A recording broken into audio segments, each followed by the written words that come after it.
welcoming Rod Allen, who is a Superintendent of Learning, a position he's held since 2008. And I guess in May 2011, he assumed the Assistant Deputy Minister position and is responsible for leading the Learning Division. Now that division is responsible for a lot of things: Aboriginal education, curriculum and assessment, diversity and equity, French programs, and all international language programs, early years and e-learning. So it's a pretty large portfolio he's responsible for there. He's also very active in global education leadership program, along with 15 other international jurisdictions. And prior to this, he was a superintendent of schools for District 54 locally, Valley. And he's also taught most grade levels, and he came through U of X, so we have to, just allow that. But, I'm sure he's learned a lot during his years. I'm a small town kid, so. Anyway, would you with me welcome Rod Allen? I forgot to mention one little thing. Because Rod has a claim to catch, we're going to try and finish up at 2:15, so just a bit earlier than we first said. So I'll talk faster. Okay. Apologize for that, because I probably will. And I'm hoping this can sort of be just an open conversation. I've got some slides, about 612, and be happy to spend the next chunk of time talking about this. But hopefully, so questions as you have them, just throw them up and sort of have a bit more of a dialogue. Yeah, so I've been with the ministry now 4 years, 4 and a bit years. Last place I thought I'd find myself, as I used to rail against the ministry. Mostly I ignored the ministry. The first meeting I had when I had joined the ministry, and the deputy minister was brand new at that same meeting, and he looked at me and said, "So you're new here?" And I said, "Yep." And he says, "So what do you think of the ministry when you're out in the field? When you think of the ministry, what pops to mind?" And I still have my job. But I said, the truth was nothing. Nothing. It didn't occur to me to spend much time thinking about the ministry. There was nothing going on in the curriculum world. There was nothing going on in a whole lot of other areas, really, in the ministry. And other than arguing about funding, that was kind of about all the interaction we had as a school district with the ministry. So we've tried to change some of that and try to get engaged in some conversations around learning in the last little bit. Rita mentioned about this learning division, and yeah, it's a bit nutty, a bag of things. But those of you who are involved with the ministry over the years probably know what it was like prior to a year ago. Each of those different pieces reported up through different assistant deputy ministers. So for example, the assessment group reported up through one assistant deputy minister, the curriculum group up through a different one, diversity and equity up through a different one yet again. So it was really difficult to bring coherence to a lot of the things that were being talked about in the ministry, because it was led in different ways. And so there was lots of attempts to keep things knitted together, but it was difficult. So when we started thinking about transformation and trying to have a provincial dialogue that brought more things together, and the deputy asked if I'd take that on, I said sure, but we need a way to sort of harness those pieces so that it's easier to be integrated and coherent, as much as government is ever integrated and coherent, which I understand is sometimes an issue. But let's not have the structure work against us. And so that's when the sort of the learning pieces got pulled together into a sort of a common team approach. So for example, all of our curriculum people are also assessment people, all 10 of them. And assessment, also curriculum. So that, because it's really two sides of the same coin, it's difficult to have one conversation without thinking about the other one at the same time. So again, trying to be as integrated as we possibly can be. So let's talk about transformation for a little bit. And like I said, please interrupt and tell me that I'm full of hooey Happy to, my wife isn't here to tell me that, so you can. First off, I think to sort of set some context for this provincial conversation that's going on is the apple's already evolved. Classrooms in schools around our province are already radically different than they were 15 years ago.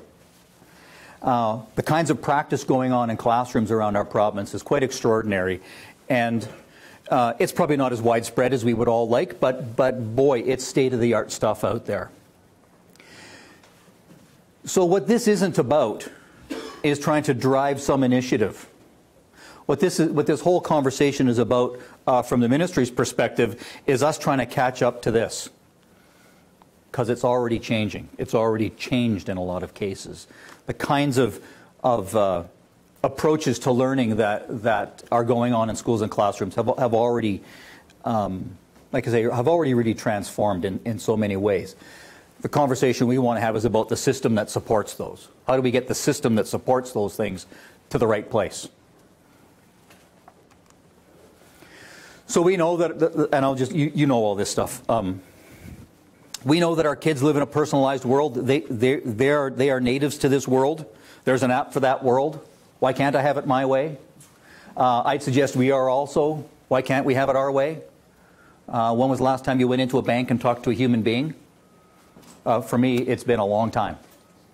Maybe on the phone, but really I deal with machines and I deal online. Because I can do that when I want, the way I want, how I want. Because I live in a personalized world too.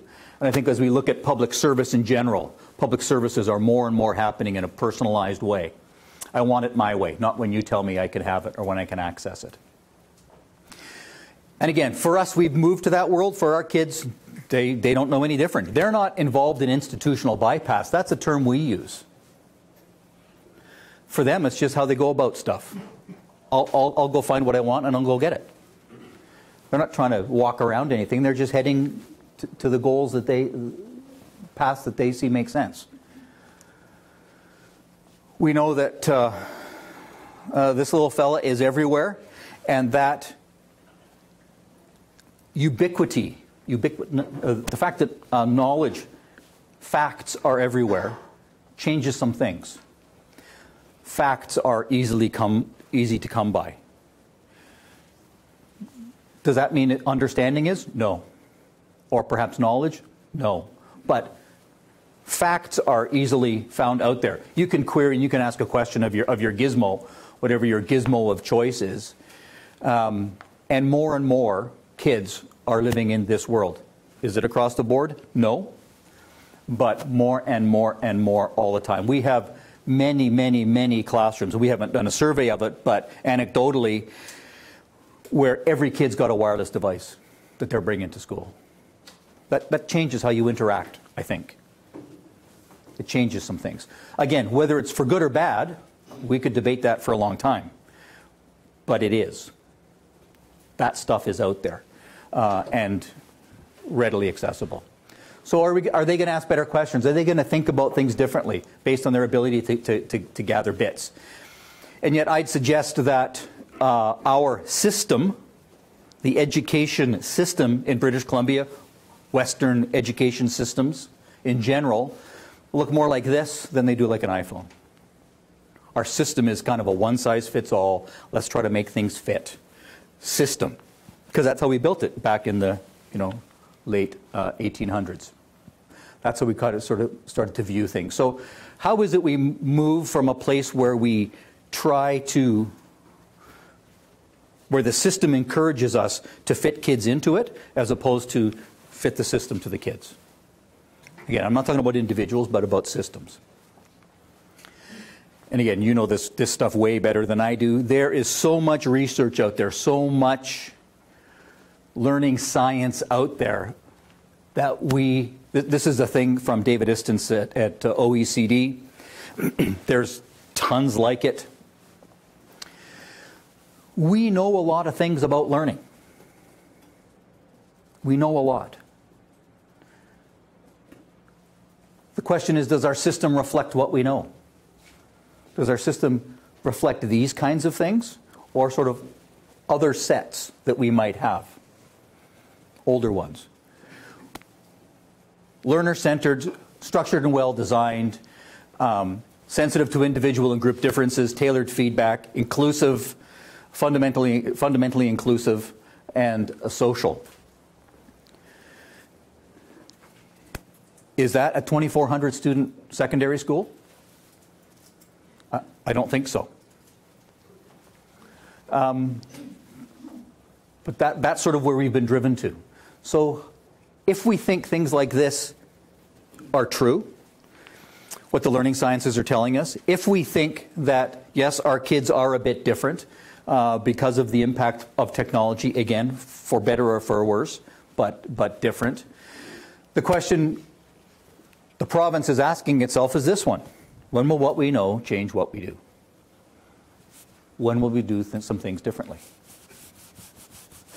And really, that's the question we started asking. We had a group of students come over to the ministry about a year and a half ago, and their superintendent. And the kids talked about their learning experiences in some fairly non-traditional ways, the kinds of learning experiences they had. Really integrated with the community, really broke down the notion of courses.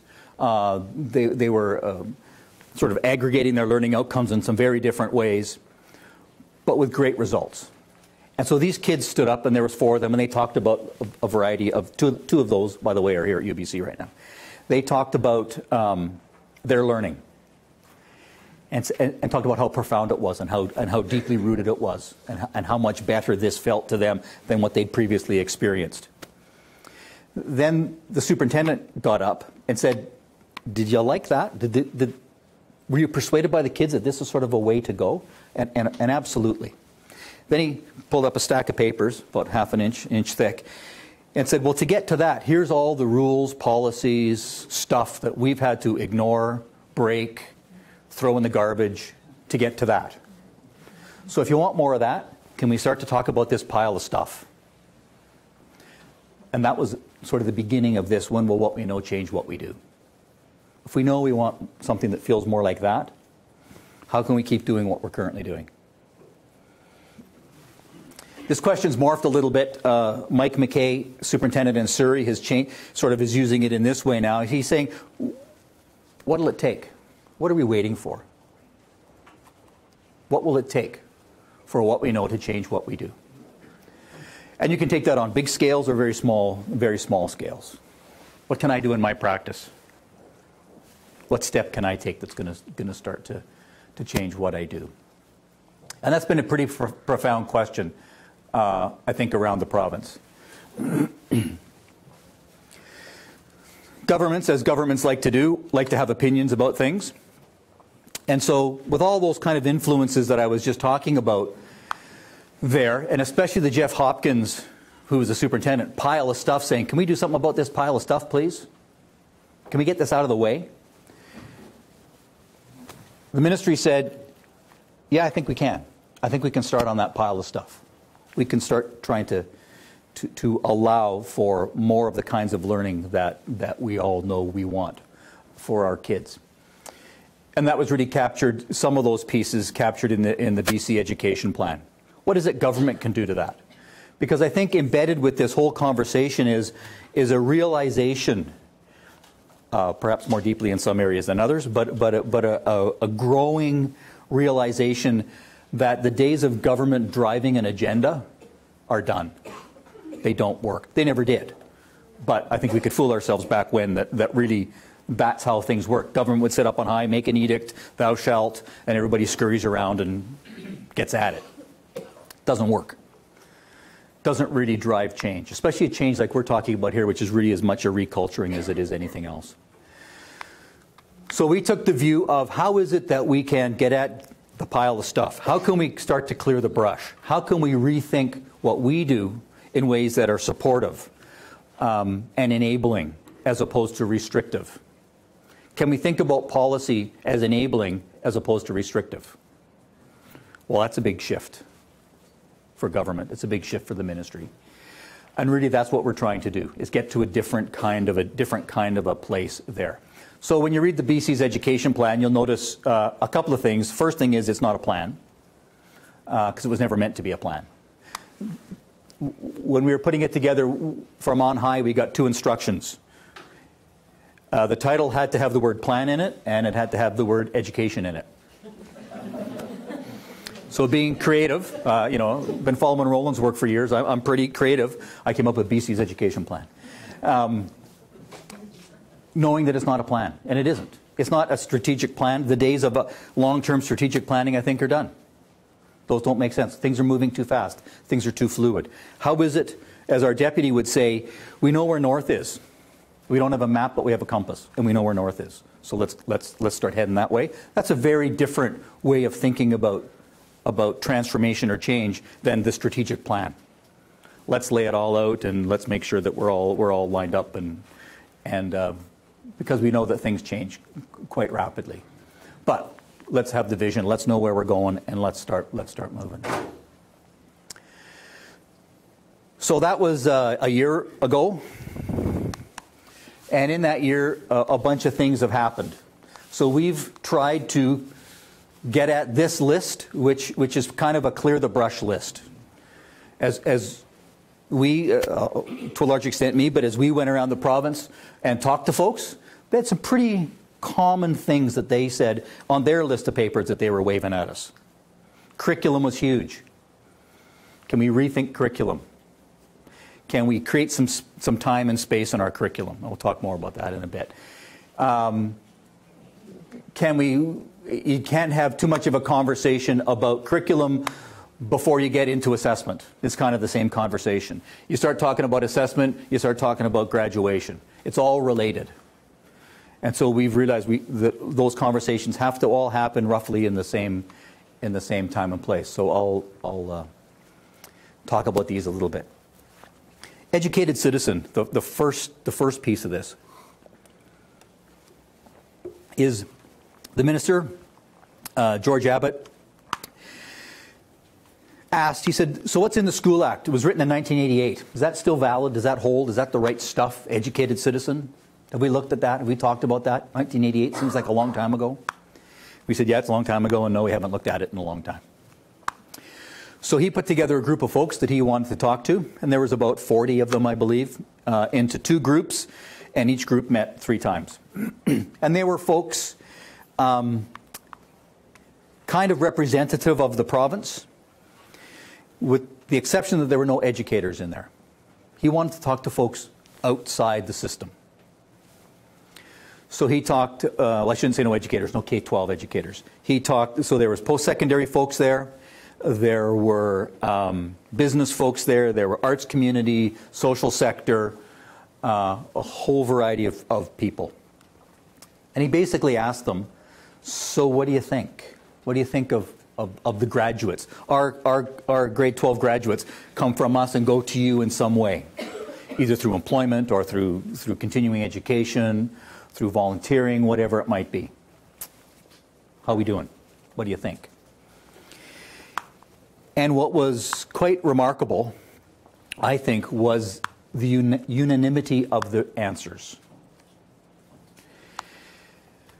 I've been using his name now for a while, and I should check to make sure it's okay, but Roy Henry Vickers was one of those people. And if you've seen Roy and you've heard his story about his education and his life and how that transformed him as a human being, pretty powerful views of the world, his place in it, and the place of education. He agreed 100% with the Vice President of Mac Blow. There was no difference about what was important, and that was really quite fascinating across that group of approximately 40 people. And what they basically said was, basic skills, massively important. Kids have to read, they have to be numerate, they have to be able to write, and so on. They have to know, have a core common base of learning. But equally important are the competencies. Equally important are kids' ability to apply that learning in some meaningful way. To be creative, to be critical thinkers, to be innovators, to be socially responsible, work collaboratively and collectively, etc. Said because each of them said that in their world, that was the make or break part. if we can assume a basic knowledge base, which they felt was pretty good, it was those other pieces that were missing. They looked at the School Act, the piece from the Tony Brummett days, and said, that's a good list, educated citizen. What's in the School Act is pretty good. But again, to a person they said, but how about you do it? You don't just write it down. How about we do it as a system? Because we don't think we're doing it. We're not paying enough attention to that. Again, good information and really helped us along the way. I'm going to come back at curriculum here now for a sec. So it caused us to sort of step back and think again. But what we know is pretty accurate. We've had things like competencies in the IRPs for a long time. We've just crowded them out with all the other stuff. So it makes it almost impossible to address them. Teachers are talking about covering curriculum. They're racing to get through all the IRPs, all the learning outcomes. And we know that because our legislation says every student, every outcome. I mean, we've created the monster. So we can uncreate it. We don't have to keep doing that. We can change.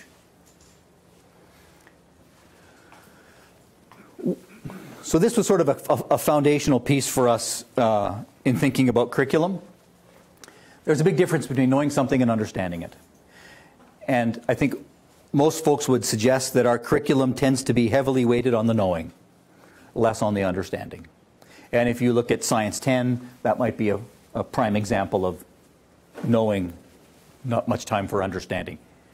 A course that has become to feel much more like Trivial Pursuit, and an assessment that feels a lot like Trivial Pursuit at the end. So not good enough anymore. Why don't we change? Let's. So how do we get there? Well, again, Coles to Newcastle, all stuff you know, fairly simplistic view of the world around curriculum, but status quo is many detailed PLOs, a very wide curriculum at the top end with lots of tiny, very specific learning outcomes. But by the time it sort of filters through, we get to a far more limited piece for our kids instead of going the other way. We're restrictive instead of enabling. What if we flipped it on its head? We had fewer but higher level learning outcomes, still very clear on what kids need to know, but parked at a higher level. And then especially if we, and this was a great conversation this morning, especially if we can get our heads around this piece and kind of get over ourselves on provincial assessments, we can end up in a place where the learning for students is much richer than it is restricted. That not every kid has to know and learn exactly the same thing. There's some core pieces, absolutely, but if we can, especially in the assessed world, think about how we get our heads around that, we can get to a far better place. Where we uncover curriculum, we don't cover it.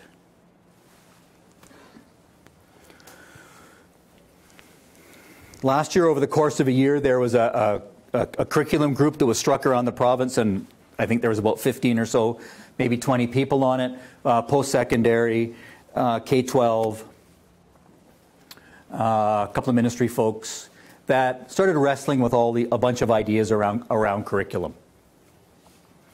There were no BCTF members on that committee because we were in job action and they were invited but could not participate. However, we tried to keep them in the loop as much as we possibly could during this early discussion phase. Coming from that came a paper that you can see on our website, and if you haven't found it yet, I can send you a link to it, that sort of talks about last year's provincial conversation. A bunch of work by this committee kept being reflected back around the province, and then finally last spring, 14 meetings around the province where they said, here's what we're sort of talking about. Does this make any sense? What do you think? And to very positive reception. Not every piece loved, but almost nobody, in fact, I don't know of anybody that said, yeah, that's completely the wrong direction. Everybody's going, yeah, that's the right direction. That's kind of the right way to be going. By late spring, and this was a sort of a template or a model or a prototype of what it might look, not the content, but we poured some content in so you could sort of get a feel for it. What if the curriculum looked for Science 7 looked more like this? What if there wasn't, I don't know, 35 learning outcomes? What if there was 12? What if the altitude felt more like this? Still connected by big ideas, organized, competencies built in and integrated directly into the learning outcomes. So what if it felt more like that? What we heard is lots of elbow room, lots of white space. You can take time here. You can get into project-based learning. This can enable that. Does this drive that? Nope. It doesn't drive anything. It enables some stuff. It enables some different approaches in classrooms. Enables some time and space. For kids to perhaps personalize, groups of kids to think about how they want to access some of this stuff. For teachers to think about it differently when you're not facing a race to get through coverage. So 14 meetings last spring, and came to the end of job action. This summer, little over 100 teachers came into the ministry in various groups over the course of the summer and played around with these and said, so how might we make that work? A language arts team, science team, mathematics, and so on. In each of the core areas. How might this feel in our area? Can we make this work? Does this make sense? Lots of great debate, conversation going on around that. You should see that by the end of this week. That stuff come out to the system to say, so here's the next sort of iteration. What do you think? Is this still making sense? Does this seem to work for people? That conversation will happen electronically. It will also happen face-to-face as we go around the province and have some of those conversations. So very much we're trying to model the co-construction. This isn't us sitting in the basement in the dark, pounding stuff out on old Olivetti typewriters. It's very much built in real time out in public, which means that you're seeing stuff in drafts that you can sort of go, ooh, I'm not sure about that. That's good. That's the right time to have those reactions, not a traditional consultation, which is here. This is pretty much done. We're just checking the consultation box. You're seeing this stuff as it's being created by folks from around the province. So that process will continue. So this fall, like I said, that stuff going out. Continue with the drafting. Continuing to work with groups of teachers as they're thinking about the curriculum. Curriculum support materials, had some conversations week before last with the PSAs around having the Provincial Specialist Association, let me back up here, think about this, well, think about all of it because they're engaged, they're the ones that are largely involved in here working with us on the writing. But thinking about those curriculum support materials, those really shouldn't be, I mean, the ministry is probably not the right place for that work to happen.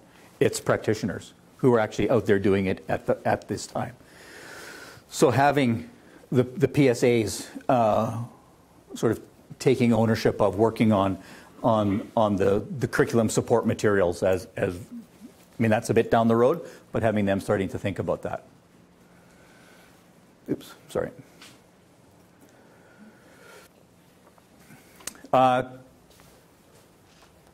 Two URLs where you can go find all this stuff, and I can make sure you get copies of this so you can go check them out. If you do, we have them on old websites, so that, for example, you could just Google BC curriculum transformation and you'll land here. We've gone back to some old web pages that you can actually find, as opposed to the rest of our ministry websites, government websites, which are completely unnavigable. And this one is a piece from Surrey by some teachers in Surrey reflecting on, it's that you might be interested in reflecting on what all that stuff is saying. So fall, we just continue and we get deeper, more specific. Learning continua, we have, as you know, again, BC is the envy of much of the world because of the construction of and our widespread use of performance standards. So thinking that, and as we move to sort of think of those more like learning continua than performance standards as they spread across perhaps more years, especially in terms of the competencies. So as we, and it seems like we've kind of landed on our competencies. As we think about those, how is it that we can the question we're asking around the province is how can we make sure that those get the attention that they need? We think that by having performance standards related to each of the competencies or learning continua related to each of the competencies makes some sense. Ways of thinking about those and having kids better understand their progress along them and so on. So not started yet, but hopefully this fall, working with districts and some post-secondary folks to start to think about the development of those learning continua for each of the competencies. There are position papers written on each of the competencies by folks from the post-secondary world, some by folks from UBC, that again should go out hopefully late this week, maybe early next week, but will come out that you can sort of say here's what we're sort of thinking the competencies frame up like. Here's some clear thinking around social emotional learning. You can guess who might have written that, and so on. You can't have much of that conversation without bumping into reporting, because again, we hear, rightfully so, well, it's fine to have that conversation about curriculum and to rethink curriculum in some ways and to think about competencies and so on. But if we're going to keep having to report the way we report, that's a blocker. That's a problem. Absolutely. So let's think about changing that. So beginning this fall, I don't think they've started yet, some conversations around the province of what might that start to look like. Again, ministry doesn't have the answers here necessarily, but I think collectively as a system we do have the answers. What might reporting start to look like? Can we move it from, gee, I wonder what I'm going to get on my report card, it's a big mystery, to I know exactly what's coming. In fact, a student could write the report card and come up with the same thing as the teacher. Can we move it from a process? And already, like everything else I'm saying, that's happening in classrooms across our province. But we still have old language in our legislation and the way we frame it up. So can we move it to something that feels more like an ongoing process? In fact, I'd love to ban the word reporting. I want to talk about communicating student learning. I don't even like the word reporting. So that parents and especially students are engaged in that conversation on an ongoing basis. No surprises. Everybody knows what's going on. Everybody knows what they need to do to get better. Everybody knows where they're at. And quite likely technology can be helpful there. I don't view this transformation, the stuff that we're talking about, as technology driven, but I think in some key areas technology can support, can help, it can enable. So technology is probably helpful here. Again, coming to communities near you this fall. You don't get very far talking about curriculum, talking about assessment, talking about reporting without banging into graduation.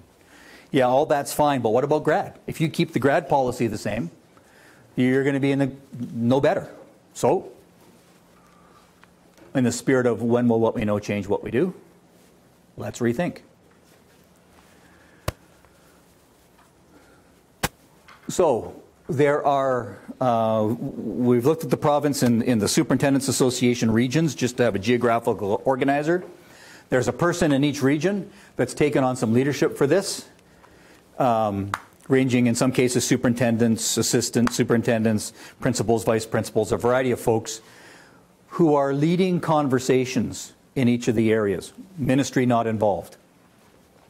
We help create some materials and some conversation starters. Ministry not directly involved. Those conversations are happening now. They're probably about a third of the way through, and they're happening across the province. If you go to that URL, you will find the list of the meetings scheduled so far. What we're finding is that there's more and more and more and more of them. People are loving this conversation. They're really wanting to wade in, especially parents. really wanting to have some opinions about what graduation can and should look like. So it's taking a little bit more time. So we're not going to hit that December mark. We might just finish up those conversations in December and have something out to the province maybe mid-January. Bring those folks in who have been leading those conversations around the province. Everybody sees all the work, and then we put something out to the system. Again, not a proposed grad program, but here's some ideas that came up over the last few months. What do we think about these collectively? Do some of these make sense? Do they seem to work? Does it do a better job of indicating our students' readiness to move on? So some of the topics being talked about, and there's tons more, as we're finding, it's becoming a huge conversation. Exit assessments. If we're not in the exam world anymore, and I kind of hope we're not much, in our traditional ways that we've been thinking about pencil and paper exams, what are those exit assessments? How do they start to look? Assuming there's probably something. And I think there is something. I can't see any government saying there's nothing. So what do exit assessments start to look like? We can do things quite differently. Let's think about special needs and some of those transitions out of the system. We have some pretty abrupt transitions out of the K-12 into the world beyond for some of our learners. And we need to be far more thoughtful about that. Not all of these are owned exclusively by the K-12 system. That one certainly isn't. That's a collection of folks. What do we think about credits? Can we, about the whole notion of credits? Can we try to make sure there's multiple pathways for kids? There's not just sort of two, kind of an academic pathway and something that feels a bit tradesy if you can't quite cut the academic. Because no matter how we dress it up, it still kind of feels that way around the province. Can we do a better job in thinking about that? Reporting again, external credentials. As we start getting into competencies, again, it was a great part of the conversation this morning, as we start thinking about the world of competencies, that seems to me to be less of the exclusive domain of the place called school.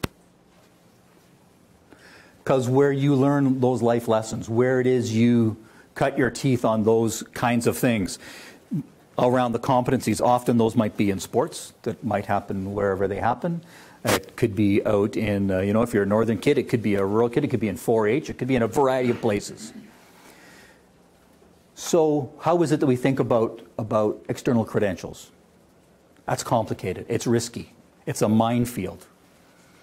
But I'm not sure it's a place we can ignore for much longer. We have some stuff in place, but it really doesn't work very well. So let's have a chat about that. Let's figure out what it is we as a system feel about that and where we want to go. Dual credit works really well. We are hearing from almost everybody we need more. We need to expand the dual credit program. So again, that's a joint conversation with a bunch of folks. And making sure that community-based learning, appropriate use of elders and so on, how is it that we think about that? How do we balance that knowledge with sort of, I'm putting air quotes, in the formal realm? How do we balance that? How do we think about that? Lots to think about here. And it's not easy. So those conversations are going on. I'm going to come back to those last 2 points, learning, so we've sort of covered most of this. Come back to the assessment, Science 10, and special ed. Please. Yeah. So I've been following a lot of the developments, North America around 21st century learning, and I think, BC's way of articulating what these goals are is one of the strongest. I think you've done a much more sensible job. You haven't talked about them as though they're brand new. These are old, important things. You haven't proliferated the numbers of competencies. These are a handful of things. So, our view, and I think it's yours, so maybe you could confirm this, is we're really trying to rehabilitate classic goals that we haven't heretofore achieved as well as we have. Yes. And I think that's sensible. You've given us a lot of examples of strategies, but what is the root problem that you're solving? Why haven't we, since Alfred Whitehead talked about inherent knowledge, since Bloom set critical thinking as the apex or pinnacle of critical thinking, these have been around for a while. Why haven't we succeeded? What is your analysis of the root problem and that personalized learning will solve? I think, and I don't know that I have the answer, so I'll give you an opinion. To me, it feels like we've given them lip service, but we haven't actually given them space and time, because it's difficult to do. It's mushy. It's complicated. Other more traditionally sort of academic pursuits have appeared to be simpler to quantify. I think they're not at all, but I think they have appeared to be easier. And I think our system, and I lump post-secondary into this, which is sort of saying, there is some sort of a difference between 85.5% and 87.75%, hasn't helped. And that's sort of the world that we're all in. I think there's a whole pile of contributing pieces. We continue to think about learning in boxes that are around academic content, as opposed to some other way of organizing it. So that perpetuates. We have a lot of things that perpetuate that old way of doing it. None of it. I think very little of it intentional. It just keeps perpetuating the boxes, the current set of boxes. Can I? Please. So it seems to me, though, if we aren't clear what the problem is, we're going to fix lots of things, but we won't be sure if we get at the right thing. You've described a lot of things that I think need improvement.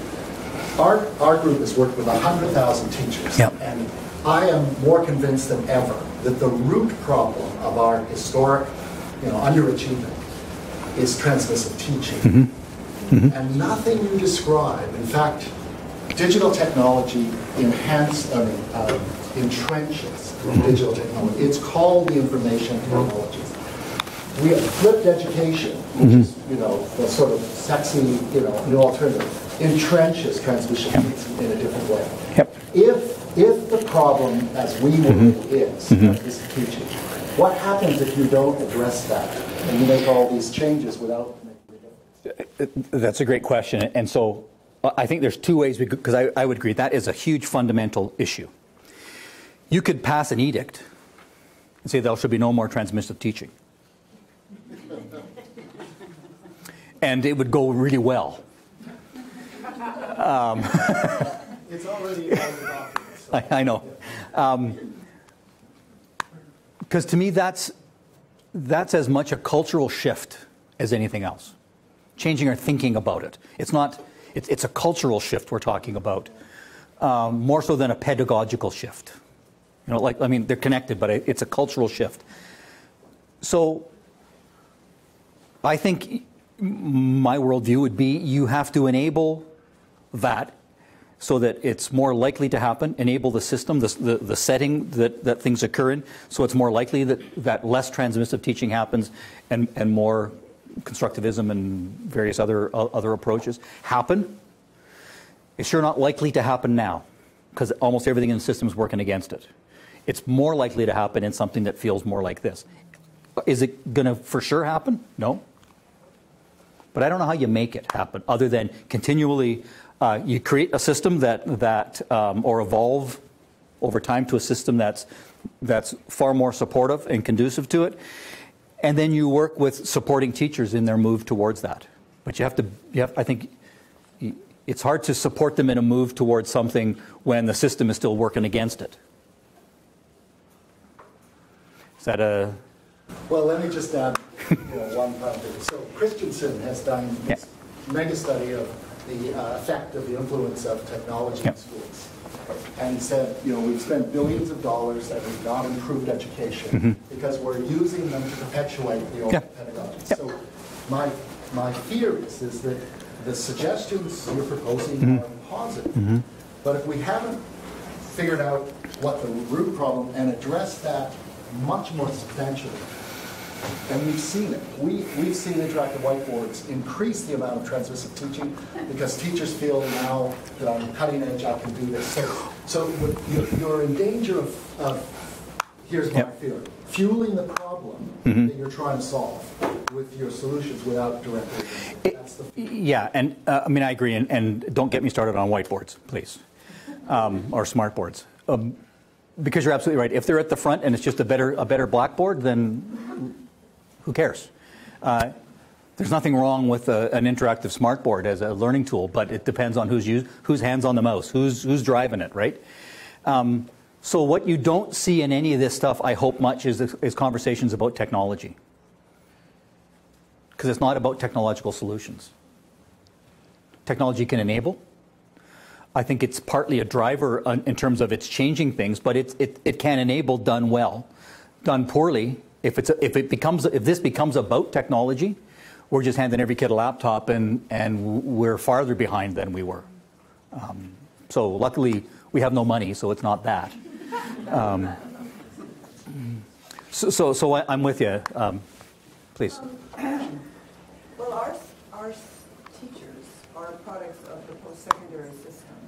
And so my question to you is, if you want to have a change in culture, you have to actually look at the entire culture. So students that I'm in the science area, but if you inherit students that are the product of transmissive teaching, that's their only model, we have 12 months or less than 12 months to make a difference, and then you want to work with people when they're out in schools. So my question to you, are these conversations around change, I totally agree with everything that we just discussed. Yeah. So are you having these conversations with the post-secondary sector, and what do they think about this new model? Because you can imagine they're not likely to give up transmissive teaching easily. To progress, and to be a professor. Yeah, I mean, we talk about institutional bypass in K-12. I mean, institutional bypass in the post-secondary world is massive, right? I mean, it's not saying better, but there's stuff going on. So yes, part of the problem is, who is it that represents the post-secondary world? Well, it's a lot of folks. And we're a handful. So we've been talking a lot, 5, 6, 7 times now officially with the deans of education. That's one group we've been talking to a lot. We've been talking with, and I've probably been involved in at least 3 conversations in the last 6 months, 8 months, I suppose, with the Vice President's academic from the post-secs. So, and conversations like this. So I've been at a number of institutions as well, having these kinds of conversations. But it's a huge, like, who speaks for the post-secondary world? Everybody and nobody, because it's such a diverse group. The faculties of education are considered radicals in their view of education by and large. They're marginalized on many campuses still for their views on what constitutes good pedagogy. So I think those conversations for change, if we want to see change, our students come to us from other faculties. Yeah. They don't come directly through education. So this conversation has to be much broader if you want to see transformation of the education system, especially the kind of cultural shift you're suggesting that I applaud. So how do we do that? So my question is, so that's not me. There's but one of me. So how is it that what's your role in that? How is it that we as a movement can keep walking down this road? Because I think it's part of how do we affiliate to these ideas, and how is it that we try to encourage them along? So no one's going to do it for you. We're either going to do it collectively or it's not going to happen. And that's a big collective. That's K-12, that's post-sec, that's parents, that's the whole ball of wax.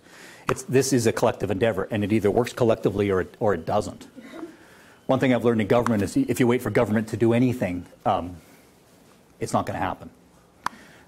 So how is it that we collectively think about this and say, so how are we going to work together and move down this road? I don't just mean post-sex and ministry, but as a learning society, how is it that we work on this? Please. So, when I look at this slide up here, I wonder if you're not actually contradicting yourself. Oh, quite likely. So, if indeed we're going to establish a different set of elements of an educated citizen, Mm-hmm. and they're broader and they're inclusive and they're integrated, Mm-hmm. why would we still rely on the Industrial Revolution model of disciplines and boxes, and some disciplines more important than others? That's a great question, because your heads would explode. I mean, think of the faculty conversations. There's got to be steps, right? We got to move in some way that isn't too terrifying to people. Why?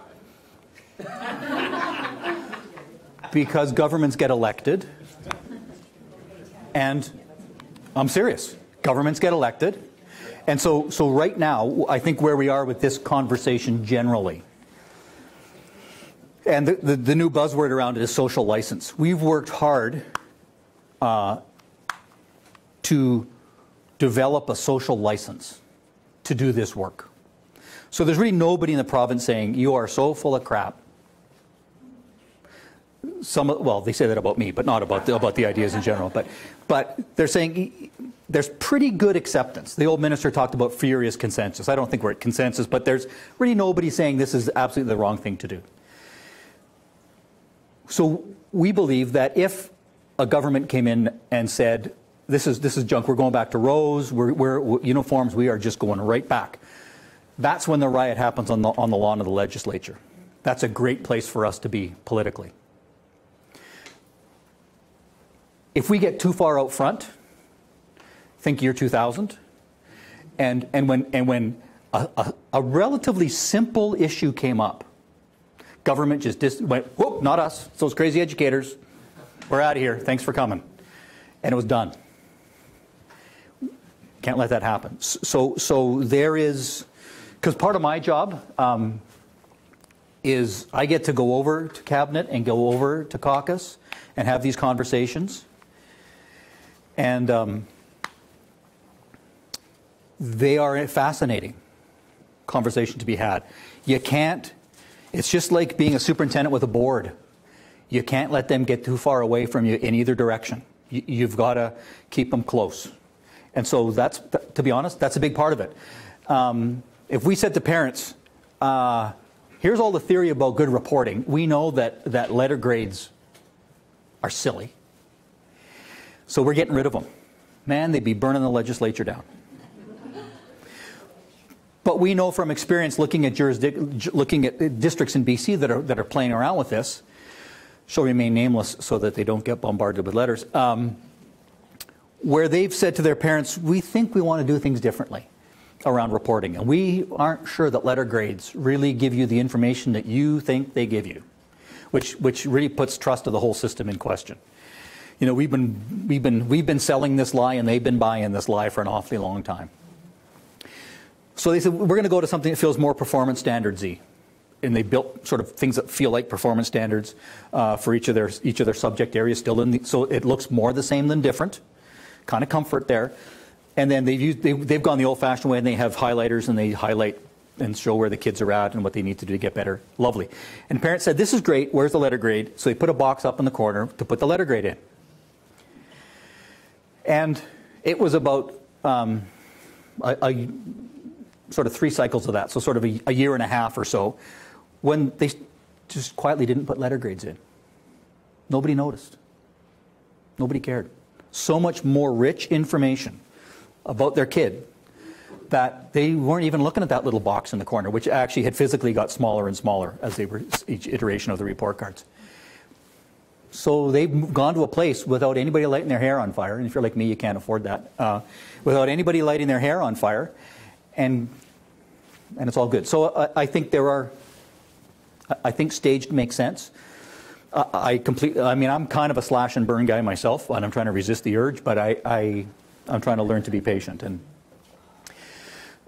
So for example, with Science 10, which is an example of not our best work, although again, written by teachers, the assessment, the curriculum, all with the best of intentions, it just somehow went south. It just kind of went bad. We brought a group of science teachers in, 15 or so, and said, is there a better way? Is it important that we know if our kids are scientifically literate before they graduate? Yeah, it seems to make sense. Is this the best way to do it, what we're doing now? No, of course not. No one would suggest that's the right way to do it. So what might it look like? They got pretty excited, all kinds of ideas. Then we said, so we'd like you to, could we pilot some of those ideas this spring? Oh, can't do that. Because then they got swept up in our old mythology around, well, it can't be standardized. I could do this in my class with my kids, but I'm not sure it would be the same with the teacher next door or the teacher next door. And we had to say, don't worry about that. What would you do? What might that look like? A scientific literacy assessment. Somewhere in sort of those upper grades someplace. What might that look like? They're back to being excited again. We said, so just think about that, try some stuff out, get back to us. So we'll sort of re-up that conversation with them early in the new year as they're thinking about that. Doesn't say we're getting rid of Science 10 because a lot of people would get all excited about that. I think we are shortly, but turn the video off for that, please. And what they were coming up with, so I talked to I keep calling him Jay Ingram because I'm an old guy, Bob McDonald, you know, Quirks and Quarks, Bob McDonald, who believes we've sort of killed scientific instruction, science instruction over the years, and we've sort of taken the joy out of that somehow for our kids, and because of how we teach and how we assess. So I asked him the question, said, how might we do this? And he said, well, what he'd like to see, and he's a philosophy major. He's not a science guy.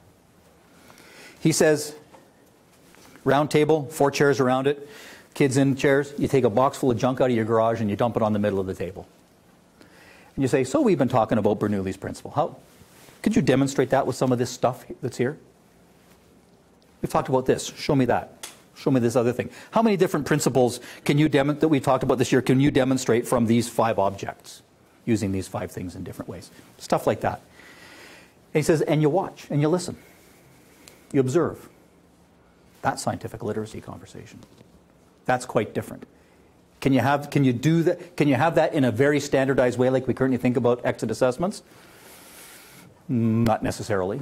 But with the right kinds of standards and scaffolding, maybe you can get to some place like that. I'm just a little surprised if we're talking about personalized learning and we're talking about competencies, why we're still talking about grades. And I'm pretty sure you that answer. Yeah, there's only one reason we're still talking about grades. It's a systemic change, but in the French curriculum, for example, we're reading next week, there are no grades. And so there's a particular level of proficiency that children need to achieve. And if it takes them 1 year, great. If it takes them 5 years, well, then it takes them 5 years. So how we see schools, how we see children grouped in schools, this has to change. If we're going to follow what's being proposed here. So I'm just a little surprised that 10 is still... It's really the same answer, is you can only get so scary so fast. You're meeting with superintendents, right, as well? Yes. Oh, yeah.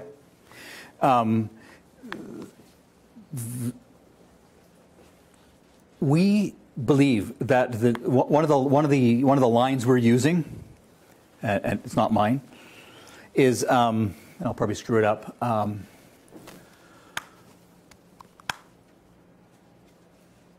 courses if necessary, but not necessarily courses. And I would say the same thing with grades. So a curriculum that starts to feel more like that model that I was showing you, which is very simple to move around and manipulate, reshuffle,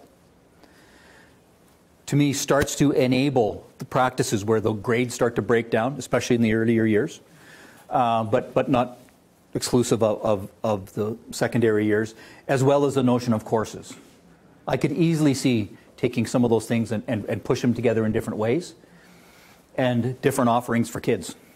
So the idea of courses starts to break down. If we came out next week, though, and said, no grades, no courses, again, we'd be in Armageddon because our whole system is built around that. So how is it we create a structure that we can start, something that we can start to move towards from where we are, so that and it continually will push us.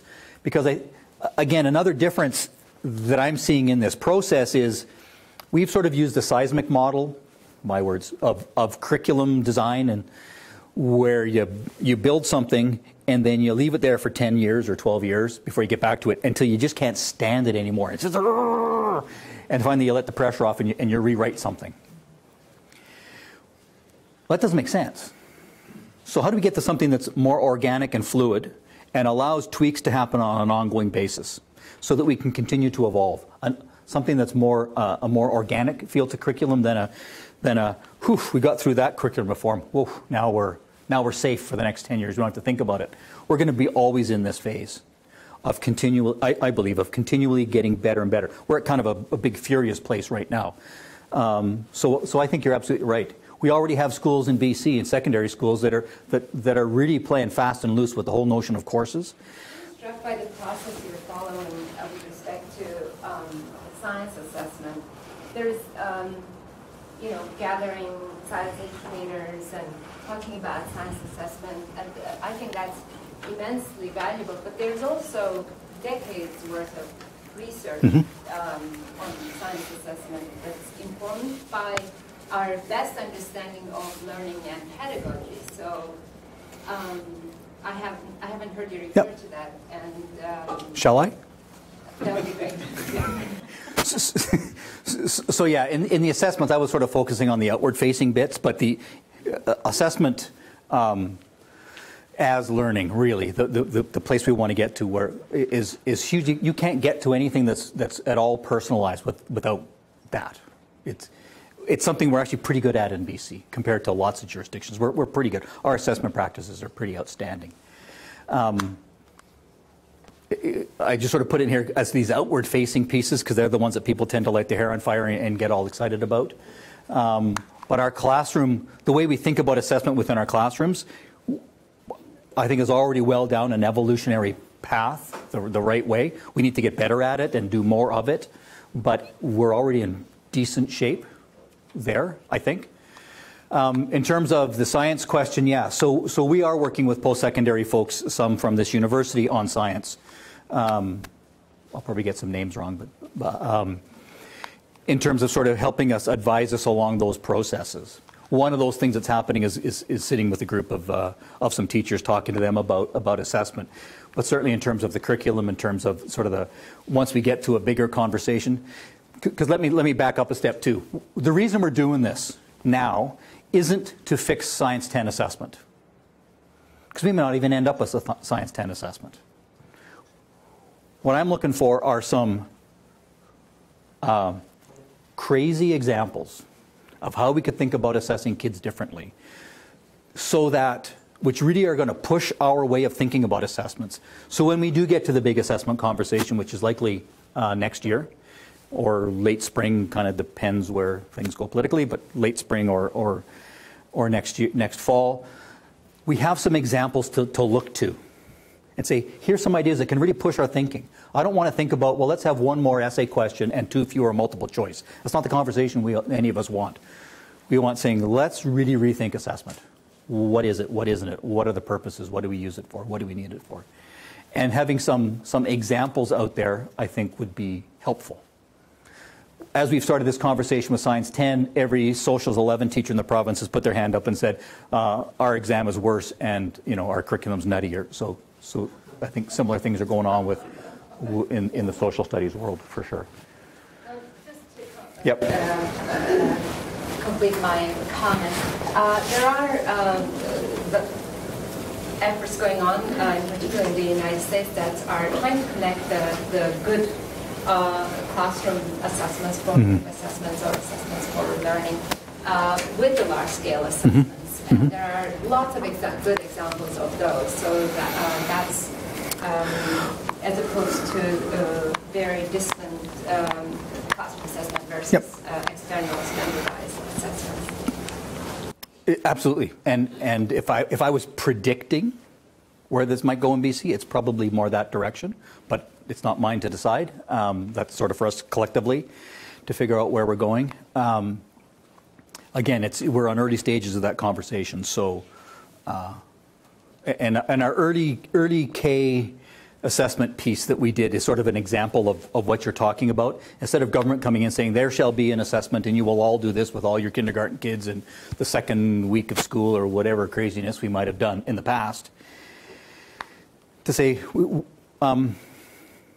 it's probably a good idea to know as much about your kids as early as you can. When it makes sense to you, you should do something, a screen or an assessment with them. Here's characteristics of what the literature seems to be saying good assessments like that would be like. Do what you choose. We'd like to have a conversation with you about your results and what you're doing about those. So does that change anything in practice? Now that you know that about your kids, if you didn't before, what's that changing in practice? But that's not, we're not rolling up data, we're not collecting that stuff and posting it on websites or anything like that. That's really for teachers and kids and parents to know. That's who needs to know that stuff, not us. And so I think getting to a place that's more, where larger scale assessments are way more closely linked to classroom, useful assessments. There's a question there and then there. And then. I'd like to laud the ministry on this particular issue being in the science realm. It seems quite clear to me that you are paying very close attention to the, among other voices, the survey of science teachers that was conducted several years ago, and you've seen that report and it's online as well. And so I think it's a wonderful thing. It's a wonderful direction you're going in. You did ask a comment a minute ago about crazy ideas for assessments. I don't know if craziness is exactly what you meant there, but we've already had evidence in this province of 2 very successful assessment programs conducted by the ministry in secondary science, one being the PLAPS. Yep. And the whole point of that was assessment for learning. There was direct feedback to the schools. Teachers knew what the students were doing in their school and allowed the science teachers within a school to alter their teaching practices to increase their students' competencies. Yep. And that was more process-oriented, not like the current pretty much content-oriented. Yes. And the other one was the performance assessment that was conducted partly by Dave Bateson at this campus, which won an international award. Was done in random fashion, and again, it was assessment for learning, which made a huge difference in the system. Yep. So among the crazy ideas you're looking for, I would suggest there's 2 that have already been used very successfully and might warrant some consideration. Absolutely, and we have looked at and hear a lot about the PLAPS for sure, as something that worked pretty well, and then we kind of drove by it, and it got left behind, and no one's really sure why that happened. Politics. No one's really sure why that happened, but you're absolutely right. And crazy is sort of my word, is sort of outside the box. We want things that are going to really push our thinking and force us to really say, why not? Well, why not something that feels more like that than this? Why not?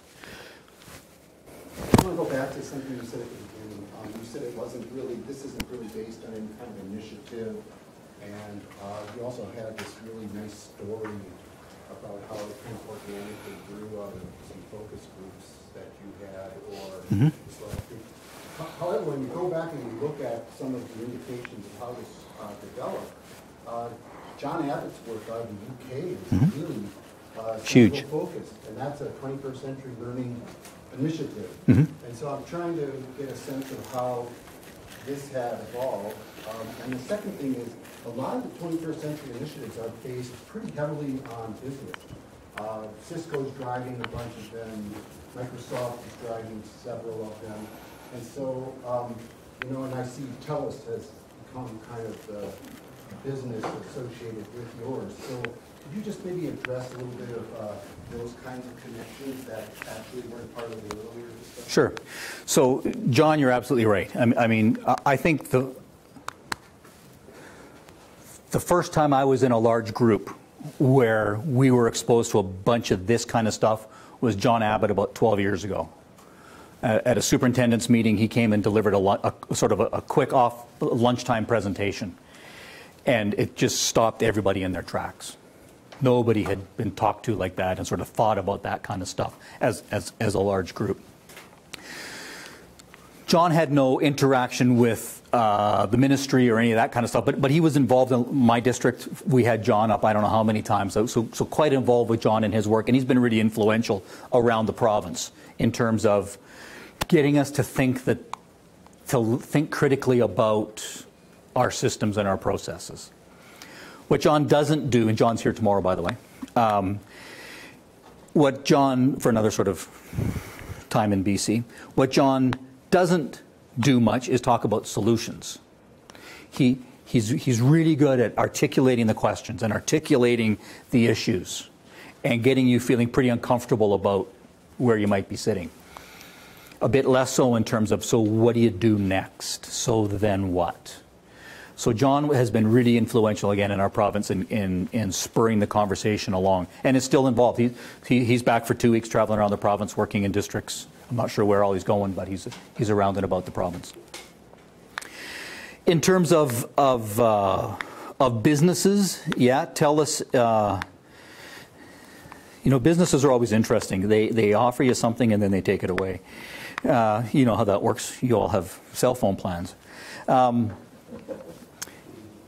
In terms of, so there was a TELUS agreement with government around cell phones, and I don't really know all that end of the business too well, but that allowed districts to save some money on sort of a big group plan. Makes perfect sense. TELUS then was going to contribute a bunch of money, or maybe they have, into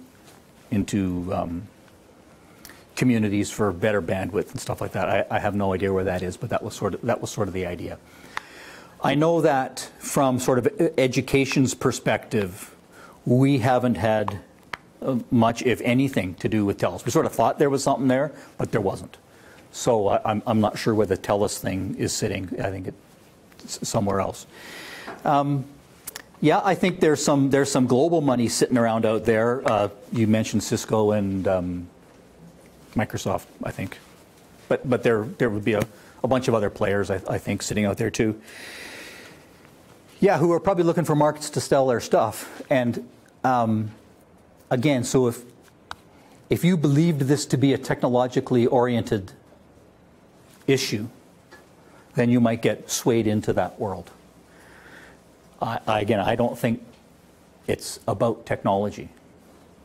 I think technology can enable some stuff, but we need to muddle along and figure that out ourselves, not swept along by. I don't think there's a Cisco device that's going to change the world for us or anything like that. So out there's lots of conversation with business and industry. There is certainly in the post-secondary world with business and industry, lots of connections around this that are happening in universities. Really nothing in K-12 because it doesn't work. It just hasn't worked so far. So I don't think I've really answered your question, but yeah, it's going on out there. And I think there are some places that are believing that if we just gave every kid a laptop or a tablet or a whatever, we'd be good to go. Brazil's doing that. Every kid gets a tablet. Solve the problem. Not so much. There's one at the back. Yeah. I wonder if you could comment on, we're missing one important element. It's fine to... Oh, I'm only on slide 15. Yeah.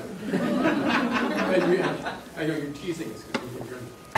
But so you do all this good stuff as a result of groups of teachers you brought together. It sounds pretty exciting so far, but then it has to go into practice. And so I wonder, is the ministry taking any initiative with superintendents and principals so that the teachers who are leading the way here are celebrated and the people who are lagging are encouraged?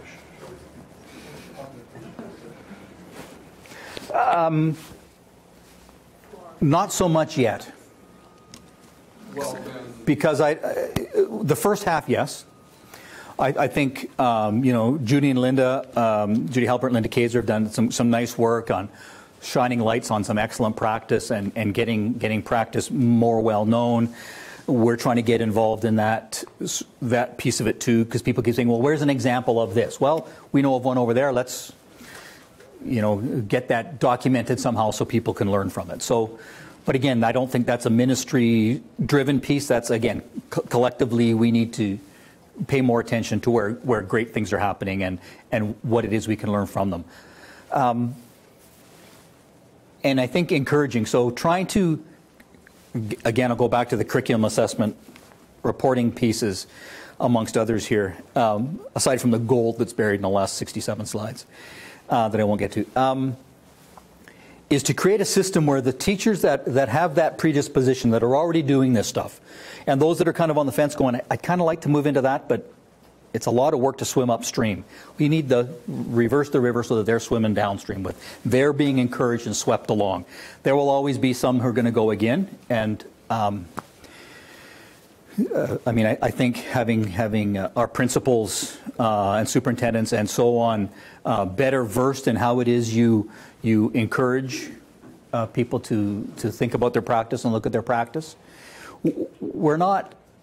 I mean, my personal bias is, and from years as a principal and superintendent and so on. Again, you can't mandate it.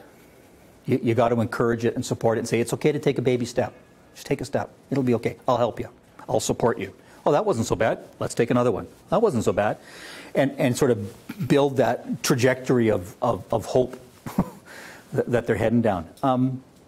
My view is, and I don't have a percentage, but the vast majority of teachers are either doing this or wanting to head down this road. Some are doing it, to hell with the rules. Others are doing it, I'd like to, but I'm not really sure, because right now all the rules go against it.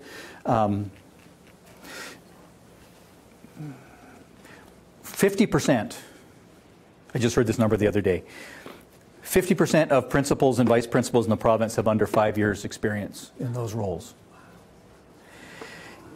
We also know, and we're trying to track down the data, is that principals and vice principals are going into their first admin role with way less years teaching than ever before.